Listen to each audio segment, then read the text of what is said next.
கிழக்கு நியூஸ் நேயர்களுக்கு வணக்கம். நான் பத்ரி சேஷாத்ரி. நேற்று முதல் முறையாக முதல்வர் ஜோசப் விஜய் தேர்தலுக்கு பிறகு ஒரு பொதுக்கூட்டத்தில் கலந்து கொண்டு பேசியிருக்கிறார். இதுவும் கண்ட்ரோல்டு பொதுக்கூட்டம். திருச்சி கிழக்கில் அவர் வெற்றி பெற்ற 2ஆம் தொகுதியிலிருந்து அவர் தன்னுடைய சட்டமன்ற உறுப்பினர் பதவியிலிருந்து விலகினார்.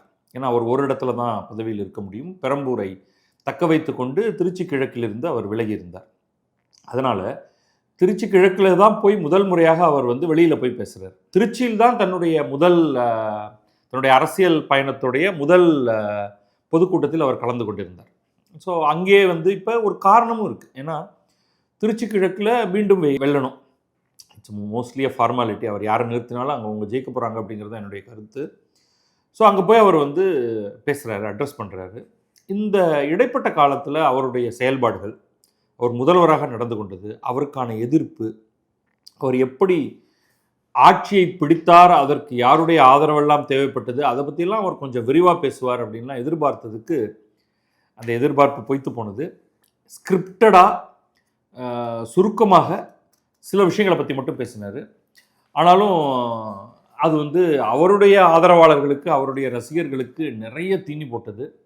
நிறைய பஞ்ச் வசனங்கள் இருந்தன. இதெல்லாம் ஒரு சினிமா ஹீரோவுக்குரிய அனைத்து அம்சங்களுமே அந்த பேச்சில் இருந்தன. அதை தாண்டி ரொம்ப பெரிய விஷயங்களை நம்ம அதில் டீகோட் பண்ண முடியாது. அவர் ஆட்சியை பற்றியோ, ஆட்சிக்கான டைரக்ஷனை பற்றியோ, அதில் முக்கியமாக தான் செய்யப்போவது பற்றியோ அவர் அதிகமாக பேசலை. உங்களுக்கெல்லாம் நல்லது செய்வேன், நம்பிக்கையோடு இருங்க, நல்லதே நடக்கும் அப்படிங்கிற அவருடைய ஒரு பஞ்ச் முத்தாய்ப்போடு அவர் முடித்தார். என்ன நடந்தது அப்படிங்கிறது ஒரு ப்ளோ பை ப்ளோ அக்கௌண்ட் ஒன்று கொடுத்துருவோம். ஏன்னா உங்கள் நிறையா பேர் இதை ரொம்ப ஆர்வத்தோடு எதிர்பார்த்துருப்பீங்க. கொஞ்சமாக அதை டீகோட் பண்ணலாம். அதில் சில முக்கியமான பாயிண்ட்ஸ் மட்டும் இருக்குது. முதல்வரானதற்கு பிறகு திருச்சிக்கு முதல் முறையாக வருகிறார். 1000க்கும் மேற்பட்ட போலீஸார் பாதுகாப்பு பணியில் ஈடுபட்டிருந்தனர். என்ன சேஞ்ச் அப்படின்னு பார்ப்போம். இதுக்கு முன்னாடி குடைச்சல் தருவதற்கென்றே காவல்துறை இருந்தது.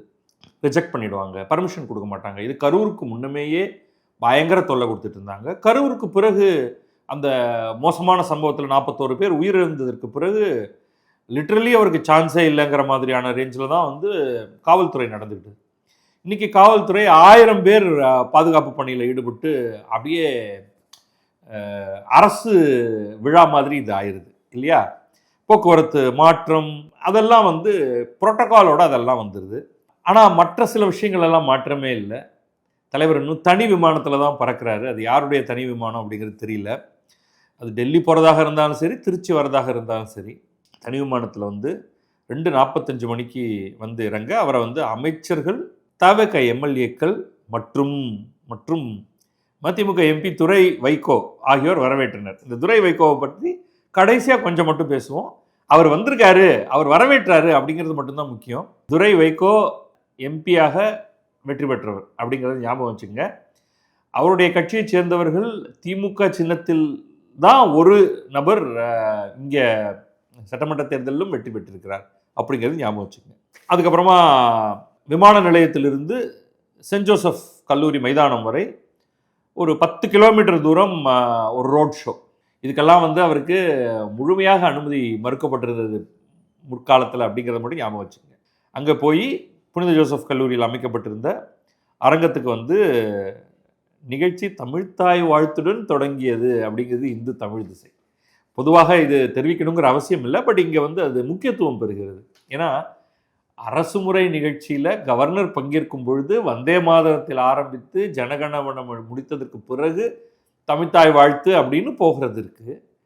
ஆனால் தமிழக அரசு நிகழ்ச்சிகளில் தமிழ்த்தாய் வாழ்த்துடன் தொடங்கி ஜனகணமனவுடன் முடிப்பது தான் மரபு. கட்சி சார்ந்த ஒரு ஃபங்க்ஷனாக இருந்தாலும் முதல்வர் அப்படின்னா அவர் 24/7 முதல்வர். அப்போ முதல்வர் அங்கே இருக்காருனாலே அது ஒரு ப்ரைவேட் நிகழ்ச்சினாலும் தமிழ்த்தாய் வாழ்த்தில் தான் தொடங்கணும், ஜனகணமனால தான் முடியணும். ஸோ அதை ஸ்பெஷலாக போட்டது இந்த இடத்துல இப்பொழுது இருக்கக்கூடிய சமூக சூழலை காண்பிக்கிறது தமிழகத்தில். அப்புறம் இந்த ட்ராமா எதுக்குன்னு தெரியல. தவிகவின் பிரச்சாரத்துக்கு பயன்படுத்தப்பட்ட பேருந்தின் மீது அமைக்கப்பட்டிருந்த மேடை, அதில் என்ன சிக்கல் பின்னாடி அப்படின்னா, மேடையில் கீழே இருக்கிறவங்க சில பேர்லாம் மேடைக்கு வராங்க. அந்த மேடையில் வரவங்க கொஞ்சம் கஷ்டப்பட்டீங்கன்னா அது பயங்கர உயரம், நேரோ படி. அதில் ரொம்ப இன்ட்ரெஸ்டிங்கான விஷயம் இதில் தான் நீங்கள் வித்தியாசம் பார்ப்பீங்க. இப்போ கூப்பகிருஷ்ணன் சொல்கிறேன் அடுத்து, இன்னும் சில பேரெல்லாம் மேலே ஏறி வரும்பொழுது முதல்வர் விஜயே போய் அவங்களுக்கு கை கொடுத்து தூக்கி விட்டார். அஃப்கோர்ஸ் பொதுச் செயலர் ஆனந்த் இருந்தார். அவங்க 2 பேரும், ஏன்னா அந்த இடத்துல அவ்வளோ எளிதாக மேலே ஏறுவதற்கு கொஞ்சம் கஷ்டமாகத்தான் இருந்தது. ஸோ அந்த இன்னும் வந்து அந்த முதல்வர் அந்த ஹோதா நான் யார் தெரியுமில்ல அப்படிங்கிறதெல்லாம் இல்லை. அவர் ரொம்ப இயல்பாக ஒரு மனிதன் இன்னொரு மனிதன் ஏற கஷ்டப்படும் பொழுது அப்படியே குனிஞ்சு கை தூக்கி விடுறது, அதெல்லாம் பார்க்குறோம். அதெல்லாம் கொஞ்சம் வித்தியாசமானது. மேடையில் அமைச்சர் ஆனந்த் இதில் ஒரு ரொம்ப நல்ல விஷயம் என்ன தெரியுமா, ராஜ்மோகனை தவிர வேறு யாருக்கும் அவ்வளோவா பேச தெரியாது அந்த கட்சியில் அப்படிங்கிறதுனால எல்லோரும் ரொம்ப சீக்கிரமாக பேசி முடிச்சிருவாங்க. அது ரொம்ப ரொம்ப நல்ல விஷயம். அது இல்லாட்டி அவர்களே இவர்களேன்னு ஆரம்பித்து போட்டு 60 பிளேடு போடுவாங்க. ஆனந்த் வந்து அவருடைய மேக்சிமம் வந்து ஒரு 4 சென்டென்ஸ் கொஞ்சம் ஓரளவுக்கு பிழையில்லாமல் ஒரு தமிழ் கிடுக்கிடுன்னு பேசி முடிச்சிட்டார். முடிச்சதுக்கு பிறகு பழைய ஆள் யார் அப்படின்னா கூப்பகிருஷ்ணன், முன்னாள் அமைச்சர், கட்சியெல்லாம் மாறி இங்கே வந்திருக்காரு. அவருக்கு வந்து வீட்டு வசதி வாரிய தலைவர் பதவி வேற கொடுத்துட்டாங்க. அவர் அப்படியே அவ்வளோதான் யூஷுவல் தமிழ் பொழிதெல்லாம் பண்ணி அப்படியே ஆஹா ஊஹா வானத்தையே வில்லாக வளைக்கக்கூடிய இந்திரனே சந்திரனே எங்களுடைய தன்னிகர் இல்லா தலைவனே அப்படிங்கிற மாதிரி கொஞ்சம் மானே தேனே பொன்மானே எல்லாம் போட்டு அவர் பேசிட்டு, ஆனால் நல்ல வேளை அவரும் ஒரு 2 நிமிஷத்துக்கு மேலே பேசலை. அப்புறம் அமைச்சர் ரமேஷ் உடனே திருப்பி தாவேக்காவுடைய அந்த ஸ்டாண்டர்ட் ரேஞ்ச் வந்துருச்சு. பிழை இல்லாமல் 2-3 வாக்கியம் பேசினாலே பெரிய விஷயம்தான் அவங்கெல்லாம். ஸோ அதை அவரும் கிடுகிடுன்னு பேசிட்டு, இதற்காகத்தானே நான் காத்து கொண்டிருந்தேன், திருச்சியில் போட்டு அடித்து தூள் பண்ணுறதுக்கு தலைவா அப்படின்னு சொல்லிட்டு உங்களுக்கு வாள் கொடுத்தோம், இனிமேல் அடுத்து உங்களுக்கு செங்கோல் கொடுக்க போகிறோம்னு கடைசியாக கொடுத்துட்டாங்க. 2 செங்கோல். ஸோ செங்கோல் வாங்கிய சோழ பேரரசர் ஆகிட்டார் ஜோசப் விஜய். இவங்கெல்லாம் பேசினதுக்கு பிறகு மெயின் இவர் தான் ஒரு 15-20 மினிட்ஸ் தான் பேசியிருப்பார். நான் சரியாக டைம் கவனிக்கல, நேற்றுக்கு முழுமையாக பார்த்தேன் நான் அவர் பேசினப்போ. கோர் ஆப்ரேட்டிங் பாயிண்ட்ஸ் மட்டும் படிப்போம், நிறையா பேசியிருக்காரு. ஆனால் திமுகவை குத்துறதை அவர் நிறுத்தவே இல்லை.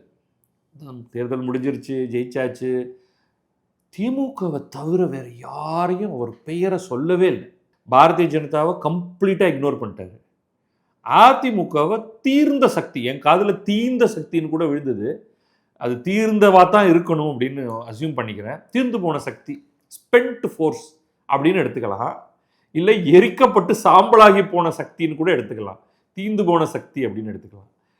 தீய சக்தி யாருன்னு உங்களுக்கே தெரியும். தூய சக்தி, தீய சக்தி, தீர்ந்த சக்தி, பெயரே சொல்ல தேவையில்லாத சக்தி, மீதி எல்லாம் வேஸ்ட்ரல்ஸ் அப்படின்னு முடிச்சிட்டார். ஸோ ஸ்டார்டிங் சால்வோ வந்து 6 மாதம் அமைதியாக இருப்போம் என்று சொன்னவர்களால் 6 நாள் கூட அமைதியாக இருக்க முடியவில்லை. பாவம், ஒரு கல்யாண வீட்டில் கூட போய் புலம்புகிறார்கள். இது வந்து ஸ்டாலின் அவர்களை தான். பொதுவாக திராவிட இயக்கத்தவர்கள் அதிமுக அவங்க கல்யாணம் பண்ணுறதே பொலிட்டிக்கல் மீட்டிங் ஸ்பேஸை ஏற்படுத்தி தரத்துக்கு தான். கல்யாண வீட்டுக்கு போய் முதல்ல அங்கே கட்சி கூட்டத்தில் இருக்கிற மாதிரி அவர்களே எல்லாத்தையும் சொல்லி முடிச்சுட்டு, ஒரு கல்யாணம் பண்ணிக்கிறவங்கள ஒரு 2 வார்த்தை பாராட்டிட்டு அப்புறம் நேராக ஒரு பொதுக்கூட்ட பாணிக்கு வந்துடுவாங்க. அது ஒரு கல்யாண வீட்டில் போய் இதெல்லாம் பேசுகிறோமே அப்படிங்கிற மாதிரிலாம் வந்து திமுகவுக்கெல்லாம் எப்போவுமே அதெல்லாம் இருந்தது கிடையாது. ஸோ அங்கே போய் இப்போதைக்கு என்ன பண்ண முடியும், புலம்புறதான முடியும். அதை பிடிச்சிட்டாரு. ஃபஸ்ட்டு ஒரு முக்கியமான பாயிண்ட் எடுக்கிறேன், நான் நிறையா ஸ்கிப் பண்ணிடுறேன், கீ பாயிண்ட்ஸ் மட்டும். ஸோ இது வந்து தன் முதுகில் தானே தட்டிக்கிறார். எம்ஜிஆரின் முதல் தேர்தலில் கூட இவ்வளவு வாக்கு சதவிகிதம் வாங்கவில்லை அவர் என்றார்கள். அப்போ எம்ஜிஆர் தன்னுடைய முதல் தேர்தலில் அதிமுக என்ன சதவிகிதம் வாங்கியதோ அதை விட என்னுடைய முதல் தேர்தலில் தாவேக அதிக வாக்கு சதவிகிதம் வாங்கிடுச்சு. ஆனால் உடனே அதே வார்த்தையில் என்னை எம்ஜிஆரோடு நான் ஒப்பிட்டு கொள்ளவில்லை, எம்ஜிஆர் தான். ஸோ அவருக்கான இடத்த கொடுத்துட்டு, ஆனாலும் பர்ஃபார்மன்ஸ் படி நான் அடித்து நிறுத்திருக்கேன் அப்படின்னு சொல்லிட்டு 1977 நீங்கள் போடாத ஓட்டை, இப்போ இவருக்கு ஓட்டு போட்டவங்க யாரும் 1977னா என்னன்னே தெரியாது, அப்போல்லாம் அவங்க உயிரோடையே இல்லைன்னு வச்சுக்கோங்க. இவருடைய பெரும்பான்மை ஓட்டு இப்போ சமீப காலத்தில் பிறந்தவர்கள் போட்டது இல்லையா. 1977 நீங்கள் போடாத ஓட்டை 2026 போட்டுள்ளீர்கள் அப்படின்ட்டு மக்களுக்கு ஒரு பெரும் பாராட்டு. அப்புறம் ஒரு சின்னதாக ஒரு குத்து, இன்னும் கொஞ்சம் அதிகமாக ஆதரித்திருந்தால் நன்றாக இருந்திருக்கும் அப்படின்னு ஒரு சின்ன சிரிப்பு. இப்படி போய் 108 நிறுத்தி வச்சுருக்கீங்களேயா, ஒரு 10 பார்த்து மேலே போட்டு கொடுத்துருக்கக்கூடாது, 10-15 போட்டிருந்தீங்கன்னா நான் வந்து இந்த மாதிரி இந்த கட்சியை வா அந்த கட்சியை வா அப்படின்லாம் நான் கூட்டிகிட்டு இருந்திருக்க வேண்டிய தேவையில்லை இல்லையா. எங்களுக்கே ஒரு தனி பெரும்பான்மை ஆதரவு கிடைச்சிருக்கும் இல்லையா. ஆனால் அதே சமயத்தில் அவர் வந்து அலாங் த வே இந்த எல்லா டிரான்ஸ்கிரிப்ட்லையும் முழுமையாக இல்லை, அவர் சொல்கிறாரு நாங்கள் வந்து தனி பெரும்பான்மை பெற்றாலும் கூட அப்படிங்கிறத குறிப்பாக உணர்த்திட்டு, எங்களோடு கூட்டணியில் இருக்கும் அனைவருக்கும் அமைச்சரவையில் நாங்கள் இடம் கொடுத்திருப்போம் அப்படிங்கிற ஒரு பாயிண்ட்டை வந்து அவர் மென்ஷன் பண்ணுறார். எதிர்காலத்தில் வரும் அனைத்து தேர்தல்களிலும் உங்கள் ஆதரவை அதிகம் பெற முடியும் என்ற நம்பிக்கை எனக்கு வந்துள்ளது. நீங்கள் அமைத்துக் கொடுத்த ஆட்சியில் எல்லா நன்மைகளையும் கண்கூடாக பார்க்க போகிறீர்கள். அப்புறம் இன்னொரு ஜம்ப் ஒன்று அடிச்சிருவோம் பல விஷயங்களை. கோட் சூட்டுக்கு வந்தார். நான் கோட் சூட் போடுவது பற்றி விமர்சிக்கிறார்கள். ஏன் நாம் கோட் சூட் போடக்கூடாதா? இவர் யார் கோட் சூட் போடக்கூடாதுன்னு சொல்லுவா? இது வந்து இந்த ஜென்ரலாக ஒரு குவிக் விக்டிம் மென்டாலிட்டி உருவாக்கிக்கிறது. நீங்கள் பார்த்தீங்கன்னா வந்து இப்போ தனுஷ் ஆக்டர் வேறு ஏதோ ஒரு அக்கேஷனில் பேசும்பொழுது, நான் வந்து போஸ்ட் கார்டனில் என்ன போன்றவர்கள் எல்லாம் வீடு வாங்கக்கூடாதா, ஏதோ எல்லாரும் வந்து இவர்கிட்ட வந்து சொன்ன மாதிரியும், நீங்கள்லாம் இங்கே வீடு வாங்கக்கூடாது, இதெல்லாம் வந்து ரொம்ப பெரிய மனுஷாளுக்கு அப்படின்னு யாரோ சொன்ன மாதிரியும், இவரை வந்து உடனே அதையெல்லாம் மீறி தடைகளை தாண்டி பணம் சம்பாதிச்சு அவர் வீடு வாங்குற மாதிரி. பணம் இருந்தால் எங்கே வேணாலும் வீடு வாங்கலாம், பணம் இருந்தால் எவன் வேணாலும் கோட்டு சூட் போடலாம். இதெல்லாம் வந்து இந்த பழைய காலத்து தோல் மேலே துண்டு போடக்கூடாது என்றார்கள். இதெல்லாம் திராவிட இயக்கம் உருவாக்கிய விஷயம். ஒருவேளை அந்த காலத்தில் கூட இருந்திருக்கலாம். தெருவில் செருப்பு போட்டு நடந்து போகக்கூடாது என்று சொன்னார்கள். இடுப்பில் தோளில் இருக்கும் துண்டை எடுத்து இடுப்பில் கட்டி கொண்டு ஐயாயசமானே, அதெல்லாம் ஃபியூடலிசம் காலம். அதெல்லாம் எப்பயோ முடிஞ்சு போயிடுச்சு. இப்போ யாராவது வந்து ஏன் நாங்கள் கோட்டு சூட்டு போடக்கூடாதா, அதெல்லாம் வந்து சினிமாவில் நீங்கள் வந்து அந்த கட்டமைக்கக்கூடிய ஒரு ஃபியூடல் லார்டு ஒருத்தர் இருப்பார், பரம்பரை பண்ணையார், அவங்கெல்லாம் யாருன்னே இன்னைக்கு யாருக்கும் தெரியாது. அந்த கதையெல்லாம் வந்து இன்னைக்கு போயிடுச்சு. இவர் யாரும் கோட்டு சூட் போடக்கூடாதுன்னு சொல்கிறாங்க. இவர் ஏன் கோட்டு சூட்டு போடக்கூடாது, கோட்டு சூட்டு போடுறாரு அப்படின்னு விமர்சிக்கிறது என்னன்னா, தமிழகத்தில் அரசியல்வாதிகளுக்கு என்று ஒரு ஸ்ட்ரக்சர் இருக்கு. அவங்க என்னவா வேணாலும் இருக்கலாம். அது மொடன்னு ஒரு வெள்ளைச்சட்டை, அது மினிஸ்டர் ஒயிட் அப்படிங்கிறதே அதுக்கு பேர் வந்துருச்சு. அது அவ்வளோ வெள்ளையாக இருக்கும்.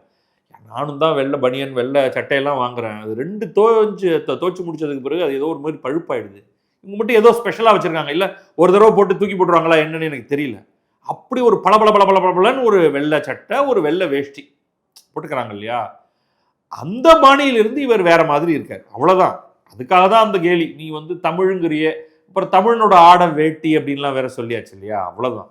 பட் இவர் நல்லா கோட் சூட் போட்டுக்கிட்டோம், கொஞ்சம் அழகாக ஷேவ் பண்ணிட்டு நல்லா திருத்தத்தோட நல்லா ஒரு அருமையான ஹீரோ மாதிரி வாங்க சார் அப்படின்னு தான் நான் சொல்லுவேன்.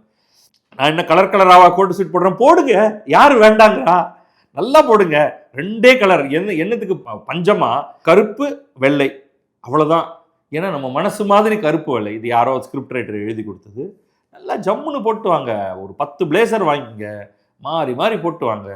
ராஜா நீங்க யார், உங்களை யார் தடுக்கிறதுக்கு?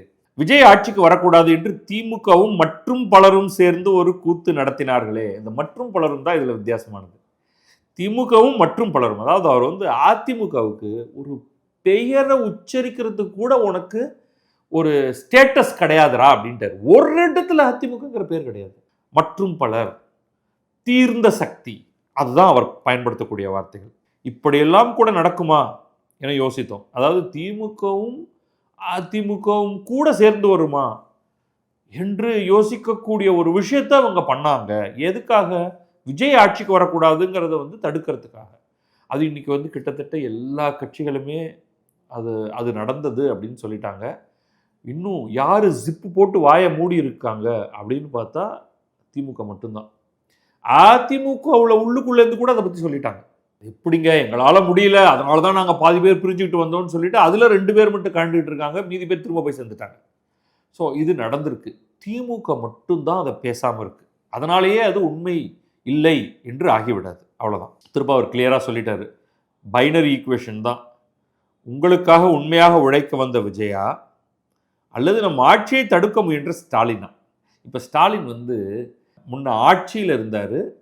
அப்போ ஆட்சியில் மோசமான காட்டாட்சியை தரக்கூடிய ஸ்டாலினா அல்லது நல்லாட்சியை உங்களுக்கு தர விரும்பும் விஜயா அப்படிங்கிற ஈக்குவேஷன் இப்போ எப்படி மாறிடுச்சு பாருங்க அழகா.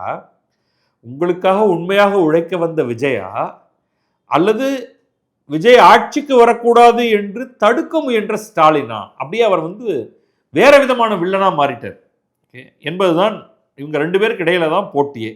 நம்மை ஏளனமாக பேசுவதாக நினைத்து அவர்களே தங்களுக்கு ஆப்பு வைத்துக் கொள்கிறார்கள். திமுக நம்மை அவமானப்படுத்துவதால் நமக்கு நன்மையே. இதில் இன்னொன்று வந்து ஸ்டாலினை பற்றி பேசுகிறாரே தவிர ஒரு இடத்துலையும் உதயநிதிங்கிற பேரை சொல்லவே இல்லை. இதெல்லாம் தான் அரசியல். நீங்கள் யார் யார் பேரெல்லாம் சொல்லி எதிர்கட்சி ஸ்டாலின் தோற்று போயிட்டாருங்க குளத்தூரில். அவர் வந்து சட்டமன்றத்துக்கே வரப்போகிறது இல்லை. உதயநிதி ஸ்டாலின் தான் எதிர்கட்சி தலைவர். ஆனாலும் இந்த ஸ்பீச்சில் ஒரு இடத்துல கூட உதயநிதி அப்படிங்கிற பேரை விஜய் சொல்லவே இல்லை. எடப்பாடி பழனிசாமிங்கிற பேரை சொல்லலை, அதிமுகங்கிற பேரை சொல்லலை, பாரதிய ஜனதாங்கிற பேரை சொல்லலை. மீதி பேரெல்லாம் சொல்லணுங்கிற அவசியம் இல்லை. அப்புறம் இன்னொரு என்ன குத்து, நாம் ஆட்சிக்கு வந்த பின்னர் ஜென்சியை மனசில் வைத்து கொண்டு தமிழ் ஆங்கிலம் கலந்து அறிக்கை வெளியிடுகிறார்கள். இது ஆனால் காமெடி பீஸ், இயல்பாக வரலை, தத்தா புத்தான்னு வருது. இவங்க மட்டும் இல்லை, காங்கிரஸ் மாணிக்கம் தாகூரும் படு மோசமாக ஒரு ஜென்சி உளறல் மாடல் ஒரு ட்வீட் ஒன்று போட்டிருந்தார். இது 2 பேருக்கும், அது உதயநிதி ஸ்டாலினுக்கும் வரல, ஸ்டாலினுக்கும் சுத்தமாக வரவே இல்லை. ஆனால் அதை அவர் பிடிச்சிட்டார். நீங்கள்லாம் அந்த கேம்லேயே இல்லைடா, நீங்கள் உங்களுக்கும் ஜென்சிக்கும் சம்மந்தமே கிடையாது, நீங்களா என்ன ஜென்சிகள் ஆதரிச்சிட்டாங்கிறதுனால நீங்கள் ஜென்சிகளோட ஈஷிக்க முடியும் அப்படின்னு நினச்சிட்டு இந்த மாதிரி தத்து பித்துன்னு உளறினீங்கன்னா அவங்க பூமர் அங்கிள் நகரு இடத்த காலி பண்ணு அப்படின்னு சொல்லிடுவாங்க. அப்படிங்கிறத சொல்லாமல் சொல்லிட்டாரு. அப்புறம் இந்த ஜென்சிக்களை பற்றி ஒரு பேராகிராஃப் சொல்கிறாரு. சட்டப்பேரவையில் யார் பேசினால் நமக்கு என்ன என்று நினைத்த இந்த இளைஞர் கூட்டம் இப்பொழுது அதனை உன்னிப்பாக கவனிக்கிறார்கள். திமுக சொல்வது போல ரீல்ஸ் போட்ட இந்த இளைஞர் கூட்டம் இப்பொழுது செய்தி பார்க்கிறார்கள். இப்படிப்பட்ட நம் மக்களை, தெய்வங்களை தற்குறிகள் என்று சொல்கிறார்கள் அப்படின்னு சொல்லிட்டு அடுத்து கொஞ்சம் தற்குறிகளை பற்றி தான் ஃபோக்கஸே. தற்குறிங்கிற வார்த்தையை பற்றி, தற்குறிகளை பற்றி இல்லை. நீங்கள் தற்குறி என சொன்னவர்கள் தான் உங்கள் அரசியல் வாழ்க்கையை கேள்விக்குறி ஆக்கிவிட்டனர், இனியும் ஆக்குவார்கள். உண்மையில் மக்கள் மனத்தை புரிந்து வைத்திருந்தால் இப்படி அவர்கள் பேச மாட்டார்கள். அரசியல் புரிதல் இல்லாமல் கவர்ச்சியில் மயங்கி அப்படின்னு இந்த இடத்துல நிறுத்திட்டு, கவர்ச்சி எனக்கு வாயில வருது, கவர்ச்சினா நாம என்ன அப்படின்னு ஏதோ சொல்ல அதை நிறுத்திட்டார். என்ன சொல்லியிருப்பாரு அப்படின்னு என்னுடைய கெஸ் கவர்ச்சினா நாம என்ன அவுத்து போட்டு டான்ஸா ஆடிட்டு இருக்கோம், வேற என்னங்க. ஏன்னா நமக்கு கவர்ச்சி அப்படின்னா அதுதான் நம்ம ஊர்ல சொல்லக்கூடியது. அஃப்கோர்ஸ் இந்த இடத்துல இங்க இந்த கரிஸ்மா அப்படிங்கிற வார்த்தையை தமிழாக்கம் பண்ணும் பொழுது கவர்ச்சி. ஆனால் கவர்ச்சிங்கிறது தமிழ் திரைப்படத்தில் என்ன, இந்த நடிகை கவர்ச்சி காட்டி நடித்தார் அப்படின்னு தானே தலைப்பு போடுவாங்க. கவர்ச்சி நடிகை அப்படின்னே பேர். அதுக்கப்புறம் அது யாருன்னா யூஸ்வலி இந்த ஐட்டம் டான்ஸ் ஆடுறதுக்காக ஒரு சில இந்த சில்க் ஸ்மிதா போன்றவர்களுக்கெல்லாம் கவர்ச்சி நடிகைன்னு பேர். அதுக்கப்புறம் பார்த்தா ஹீரோயின்ஸே அவங்கள அடித்து தூக்குற மாதிரி ஆனதுக்கு பிறகு அந்த வார்த்தை போயிடுச்சு, இந்த வார்த்தை பிரயோகமே போயிடுச்சு. நடிகை என்றாலே கவர்ச்சி நடிகை தான் அப்படிங்கிற மாதிரி ஆயிடுச்சு. அந்த கவர்ச்சியை இவர் இங்கே பயன்படுத்தி வேணாம் என்ன வாயை பிடுங்காத அப்படின்னு சொல்லி நிறுத்திட்டார். உங்களுக்கு ஓட்டு போட்டால் நல்லவர்கள், எனக்கு ஓட்டு போட்டால் அவர்கள் தற்குறிகளா? இதே மக்கள் தானே இத்தனை ஆண்டுகளாக உங்களுக்கு ஓட்டு போட்டார்கள் அப்படின்னு சொல்லிட்டு அடுத்து இப்போ ஒரு போஸ்ட்மார்ட்டம் எக்ஸசைஸ் ஸ்டாலின் பண்ணிட்டு இருக்காரு இல்லையா, உடன்பிறப்புடைய கருத்துக்களை எல்லாம் கேட்டு வாங்கிறதுக்கு. அதை வச்சு ஒரு தாக்கு. அண்ணா ஆரம்பித்த கட்சியை அடிமை கூடாரம் ஆக்கிவிட்டு, அடிமை கூடாரம்னா எல்லாரும் கருணாநிதி குடும்பத்துக்கு அடிமை, அப்படிதான் எடுத்துக்கணும். உண்மையை சொல் உடன்பிறப்பே என்று கேள்வி கேட்கிறார் ஸ்டாலின். திமுக தோல்விக்கான காரணத்தை அறிய உங்கள் குடும்பத்தில் போய் கேள்வி கேளுங்கள் என உண்மையான திமுக உடன்பிறப்புகள் கூறுகிறார்கள் அப்படின்னு ஒரே அடி. இந்த இடத்துல தான் நம்ம இன்டர்பிரிட்டேஷனில் அவர் உதயநிதி ஸ்டாலினை சொல்கிறதாக எடுத்துக்கலாம். இப்போ இவருடைய தேர்தல் அறிக்கை, அதில் கொடுக்கப்பட்ட வாக்குறுதிகள், அதை இவர் இது வரைக்கும் என்ன செஞ்சுருக்காரு, ஏன் இதுக்கு மேலே இப்பொழுதைக்கு செய்ய முடியல அப்படிங்கிறத பற்றின ஒரு சின்ன விளக்கம் கொடுக்குறார். இன்னும் கடந்த ஒரு மாதத்தில் 200 யூனிட் இலவச மின்சாரம் கொடுத்துள்ளோம். அதில் ஏற்கனவே இருந்த 100 யூனிட் திமுக கொடுத்தது அல்ல, ஜெயலலிதா கொடுத்தது. இப்போ இடைப்பட்ட காலத்தில், அதாவது 5 வருடம் 2021லேருந்து 26 நீ என்னையா பண்ண? அதுக்கு முன்னாடி இருந்த ஜெயலலிதா கொடுத்தது, அதில் விஜய் இன்னொரு 100 கொடுத்துருக்கேன் சேர்த்து. மக்களுக்கு தொந்தரவாக இருக்கும் டாஸ்மாகை மூடினோம். ஒரு 300-400 கடைகளை மூடியிருக்காங்க. முடிந்த அளவு விவசாய பயிர்க்கடன் தள்ளுபடி செய்துள்ளேன். அதுக்கு மேலே முடியல. ஏன்னா நிதி சம்பந்தமான எல்லா கதவுகளையும் மூடி வைத்து விட்டு அல்லவா சென்றுள்ளீர்கள், அதனை சரி செய்ய வேண்டாமா? இது ஆஃப்கோர்ஸ் உடனடியாக முன்னாள் நிதியமைச்சர் தங்கம் தென்னரசு அவர்கள் இதை கடுமையாக எதிர்த்து பேசியிருக்காரு. இருந்தாலும் இவர் சொல்கிறது சொல்லிட்டேன், விவசாயிகள்லாம் கவலைப்படாதீங்க, நான் மேற்கொண்டு என்ன செய்யலாம் அப்படின்னு பார்க்குறேன் அப்படின்னு சொல்லிட்டு. இப்போ சட்டம் ஒழுங்கு சரியில்லை என்று புலம்புகிறீர்கள். உங்கள் மாடல் அரசில், இது திராவிட மாடல் அரசுக்கு ஒரு அடி. அந்த திராவிடம் 2.0, திராவிட மாடல் அரசு அப்படின்லாம் சொல்லிக்கிட்டே இருந்தாங்க இல்லையா, அதுக்கு உங்கள் மாடல் அரசில் எல்லா ஊரிலும் தெருவிலும் போதைப்பொருள் கலாச்சாரம் பரவியுள்ளது. அதனை ஆரம்பத்திலேயே சரி செய்திருந்தால் பெண்களுக்கு எதிராக இவ்வளவு குற்றங்கள் நடந்திருக்குமா? ஆனால் கொஞ்சம் கூட கூச்ச நாச்சமே இல்லாமல் திமுகவினர் ஆட்சி மாற்றம் நடந்ததுக்கு அடுத்த நாளே தமிழகத்தில் சட்டம் ஒழுங்கு சரியில்லை, இதோ பாருங்க இங்கே வெட்டி கொள்றான், அதோ பாருங்க அங்கே இது நடக்குது அப்படின்னு சொன்னாங்க. அது யார் யார்? உதயநிதி ஸ்டாலின், கனிமொழி, அங்கிருந்து ஆரம்பிச்சு ஒரு நாளில் ஆட்சி மாற்றத்தில் உடனே வந்து விஜய் தெருவில் போலீஸ்காரர் மாதிரி ஓடி ஓடி போய் ரவுடியை தலையை பிடிச்சி ஓங்கி அரைஞ்சு ஓங்கி அடிச்சா 1.5 டன் வெயிட்டடான்லாம் சொல்லிட்டு இருக்க முடியுமா? ரைட், 5 ஆண்டுகளோட தொடர்ச்சி தானே இப்போ நடக்குது. நீங்கள் பேச வேண்டியது 2021 இப்படி இருந்ததா சட்டம் ஒழுங்கு? 2021 மே வரை அதிமுக ஆட்சி நடந்தது. அதை ஒட்டி தேர்தலில் நீங்கள் நின்று 2021 ஜெயித்து வந்தீர்கள். அதுக்கு பிறகுதான் சட்டம் ஒழுங்கு நிச்சயமாக கீழே போக ஆரம்பித்தது. நீங்கள் டேட்டா எடுத்து பார்க்கலாம். அதிமுக ஆட்சியில் மிகப்பெரிய சில பிரச்சனைகள் இருந்தது, முக்கியமாக பொள்ளாச்சி பாலியல் சம்பவம். அதெல்லாம் ஒன்றுமே இல்லைங்கிற மாதிரி கடந்த 5 ஆண்டுகளில் என்னென்னவோ நடந்துருச்சு திமுக ஆட்சியில். நிச்சயமாக கடந்த 5 ஆண்டுகளில் போதை நிறைய பரவி இருக்கிறது. அதற்கு முந்தைய 10 ஆண்டுகளோடு ஒப்பிடும்பொழுது பல காரணங்கள் இருக்கலாம், ஆனால் இதெல்லாம் ஃபேக்ட். இப்போ அடுத்து வரக்கூடிய ஆட்சினா இப்பொழுது இருக்கக்கூடிய ஆட்சி தவேக ஆட்சி, அவங்களுக்கு 5 ஆண்டுகள் இருக்குது. மொதல் 1 வருஷத்தில் அவங்க நிறையா எஃபர்ட் எடுத்து தான் இதை நிறுத்த முடியும். அதை நம்ம பார்க்கணும். அதை விட்டுட்டு வந்து உதயநிதி ஸ்டாலின் தெருவெல்லாம் கொலை நடக்கிறதுனா நீங்கள் விட்டுட்டு போனதுனால தான் இதெல்லாம். எல்லாவற்றையும் செய்துவிட்டு பழியை என் மீது போடுகிறார்கள். என்ன பழி போட்டாலும் மக்கள் நிம்மதியாக வாழும் சூழலை உருவாக்குவேன். அதற்காகவே நல்ல அதிகாரிகளை நியமித்துள்ளேன். சிங்கப்பெண் உள்ளிட்ட உறுதியான நடவடிக்கைகளை எடுத்துள்ளேன். என் மீது என்ன பழி போட்டாலும் விஜய் மக்களுக்கு நல்லது செய்தே தீர்வான். ஆட்சியில் இல்லாதவர்கள் பற்றி ஏன் பேசுகிறீர்கள் என்று கேட்பார்கள். வேரில் வெந்நீர் ஊற்றியவர்களை பற்றி பேசாமல் இருக்க முடியுமா? ஸோ தொடர்ச்சியாக அட்டாக் ஆன் டிஎம்கே. அப்புறமா கடைசியாக வந்து குதிரை பேரம் செய்கிறேன் என தவறான கதைகளை அடித்து விடுகிறார்கள். இதுதான் இவர் மீதான மிகப்பெரிய குற்றச்சாட்டு. இந்த ஆட்சி அமைவதில் குதிரை பேரம் நடந்துள்ளது, நடந்திருக்கிறது, அதை விசாரிக்க வேண்டும் அப்படின்னு அதிமுக தரப்பில் சிபிஐயில் கூட கோரிக்கை வச்சிருக்காங்க. தீய சக்தியும் தீர்ந்து போன சக்தியும் ஒன்றாக சேர்ந்து திருட்டுத்தனமாக பேரம் பேசி கூட்டு சேர்ந்து ஆட்சி அமைத்து கொள்ளையடிக்க சதித்திட்டம் தீட்டினார்கள். ஏனென்றால் தவேக ஆட்சி அமைத்தால் அவர்கள் பிழைப்பே போய்விடும் என்றுதான் சொல்லிட்டு நடந்து முடிந்த தேர்தலில் 50-60 ஆண்டுகளாக இருந்த சாதி, மதம், காசு கொடுத்து வாக்கு வாங்கும் முறை ஆகியவற்றை ஒழித்துள்ளோம். இது ஒரு மிகப்பெரிய கான்ட்ரிபியூஷன், தவேகவுடைய சிங்குலர் கான்ட்ரிபியூஷன் இந்த தேர்தலில். அது உண்மைதான். அப்புறம் மற்ற பல விஷயங்கள் எல்லாம் விட்டுருவோம். மீதி எல்லாம் ஊழல் இல்லாத லஞ்சம் இல்லாத ஆட்சியை நிச்சயம் உருவாக்குவேன். அப்புறமா கான்ஃபிடென்ட்டாக இருங்க, நம்பிக்கையோடு இருங்க, நல்லதே நடக்கும் அப்படின்னு சொல்லிட்டு அவர் முடிச்சிடுறாரு.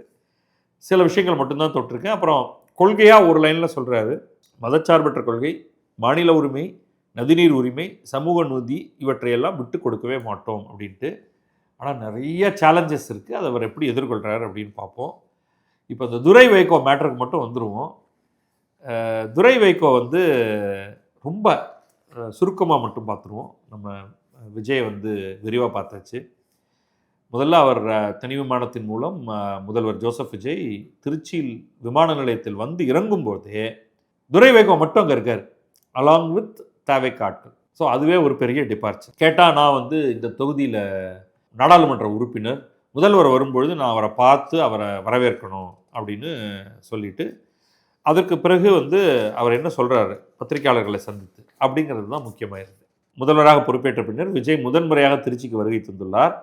இந்த தொகுதியின் மக்களவை உறுப்பினராக நான் அவரை வரவேற்றேன். அடுத்த சில நாட்களில் முதல்வரை சந்திக்கும் போது திருச்சி தொகுதியின் கோரிக்கைகளை வலியுறுத்துவேன் அப்படின்னா முடிஞ்சுவே இருக்கும். ஆனால் அதுக்கப்புறமா தான் அரசியல் வர ஆரம்பிக்குது. எங்கள் சட்டமன்ற உறுப்பினர்கள் துரதிருஷ்டவசமாக திமுகவின் உதயசூரியன் சின்னத்தில் போட்டியிட்டோம். அதான் துரதிருஷ்டவசமாக. அதனால் எங்களால் தவேக அரசுக்கு ஆதரவளிக்க முடியாத சூழல் உள்ளது. ஏதோ இவருக்கு ஆதரவளிக்க முடியாத சூழலா, அமைச்சராக முடியாத சூழல் உள்ளது அப்படின்னு அவர் சொல்லியிருக்கணும். எங்கள் கூட்டணியில் இருந்த காங்கிரஸ், இடதுசாரிகள் உள்ளிட்ட மற்ற ஜனநாயக சக்திகள் தவேகவுக்கு ஆதரவளித்துள்ளன. அதனை நாங்கள் வரவேற்கிறோம். மக்கள் தவேகவை தனிப்பெரும் கட்சியாக ஆக்கியுள்ளனர். அதனை மதிக்க வேண்டும். 6 மாத காலம் இந்த ஆட்சியின் செயல்பாடுகளை பார்க்க வேண்டும் அப்படின்னு சொல்லிட்டு, மதிமுக எந்த கூட்டணியில் தொடர்வது என்பது குறித்து ஜூன் 27 நிர்வாக குழுவை கூட்டியுள்ளோம். அதில் நிர்வாகிகள் கூறும் கருத்துக்களின் அடிப்படையில் எந்த கூட்டணியில் இடம்பெறுவதை என முடிவெடுப்போம். யாருக்கெல்லாம் கடுப்பு ஜாஸ்தினா, யாரெல்லாம் உதயசூரியன் சின்னத்தில் நின்று போட்டி போட்டாங்களோ அவர்களுக்கு தான். இல்லைன்னா நம்ம ஜாலியாக அந்த பக்கம் போயிருக்கலாம், ஒரு அமைச்சர் பதவியாவது கொடுத்துருப்பாங்க அப்படின்னு சொல்லிட்டு அவரே கடைசியாக சொல்லிட்டார். ஒரு கட்சியின் எம்எல்ஏ பதவியை ராஜினாமா செய்துவிட்டு மற்ற கட்சிக்கு செல்வது ஜனநாயக உரிமை. அதனால் அதை செய்த கட்சிகளை எல்லாம் அதை என்ன அதிமுகலேருந்து ஒரு பஞ்ச் ஆட்கள் வெளில போயிருக்காங்க இல்லையா, அதை நான் வரவேற்கிறேன் அப்படின்னு சொல்லிட்டாரு. ஜனநாயக உரிமை. அப்போ ஹிண்ட் என்ன கொடுக்குறாருன்னா, நாங்கள் சந்திக்க போகிறோம், கூட்டம் நடக்க போகுது, அதில் வந்து நாங்கள் தாவேக்கா பக்கம் போகலாம்னு முடிவு பண்ணிட்டா உதயசூரியன் சின்னத்தில் நின்றத பாவத்துக்காக பரிகாரம் பண்ணுறதுக்கு நாங்கள் பதவியை விலகிவிட்டு தாவேக்காவோடு சேர்ந்து எங்கள் கட்சி சின்னத்தில் நின்று அவர்கிட்ட கேட்டுக்கிட்டு, ஐயா எங்களுக்கு இந்த இடத்த கொடுங்க, ஒதுக்கி கொடுங்கன்னு சொல்லி நின்று ஜெயித்து வந்து ஒரு அமைச்சர் பதவியை கேட்டு வாங்கி கொள்வோம் அப்படிங்கிறது தான். இனிமேல் அமைச்சர் பதவி கிடைக்குமான்னு தெரியாது. இனிமேல் கொடுக்கணும்னா ஒரு தாவேக்கா ஆளை இறக்கிட்டு தான் கொடுக்க முடியும். ஏன்னா நம்ம வந்து ஃபுல் பண்ணியாச்சு. ஸோ இனிமேல் வந்து அடுத்த தேர்தலுக்கு முன்னால் வரைக்கும் பெரிய மாற்றம் எதுவும் இருக்காது அப்படிங்கிறது தான் என்னுடைய கருத்து. நன்றி, வணக்கம். நான் பத்ரி சேஷாத்ரி. இது கிழக்கு நியூஸ்.